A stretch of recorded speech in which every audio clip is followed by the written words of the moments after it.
la zone CEMAC, pour les juristes, les avocats. Le cabinet du ministère de l'Économie, de la Planification et de l'Aménagement du Territoire a servi de cadre à la signature de convention de la lettre d'accord d'assistance entre le gouvernement du Cameroun et la Facilité africaine de soutien juridique. Une convention dont le montant sous forme de dons est estimé à 700 000 $. Elle vise à renforcer les capacités du gouvernement camerounais dans la gestion du secteur minier en améliorant les compétences techniques et juridiques des acteurs impliqués dans le domaine. Il s'agit d'un programme d'assistance qui va porter sur l'octroi d'un don de l'ordre de 700 000 $ et qui servira à faire 4 choses.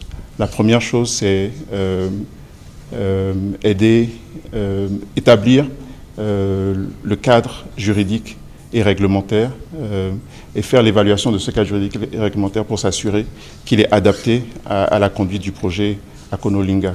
La deuxième chose qui sera faite, c'est de mettre en place une boîte à outils.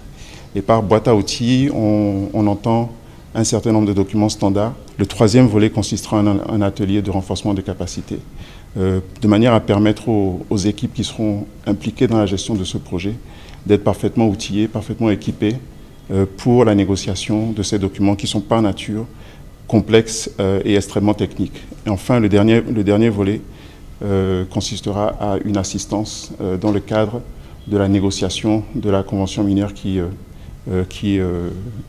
viendra à naître entre le gouvernement du Cameroun et le partenaire qui sera sélectionné. Cette initiative visant à développer le secteur minier au Cameroun constitue un pôle d'appui permettant de relancer l'économie nationale. Le Cameroun a été bénéficiaire des appuis de cette facilité créée en 2010 par les États et logée à la Banque africaine de développement pour venir en appui à nos États, soit en assistance en matière de renforcement de capacité, soit en assistance en matière de conseil juridique pour la négociation d'importants projets. Voilà pourquoi nous sommes tout à fait heureux de continuer cette coopération avec cette facilité dans la perspective de mettre en œuvre les hautes directives du président de la République qui le disait déjà dans son discours à la Nation le 31 décembre 2022 que le secteur minier va apporter une contribution forte à l'essor économique de notre pays en termes de richesses créées comme en termes d'emplois. La convention signée ce jour marque une étape importante dans l'accompagnement du Cameroun vers l'essor de son secteur minier pour assurer une gestion efficace et durable de ses ressources naturelles.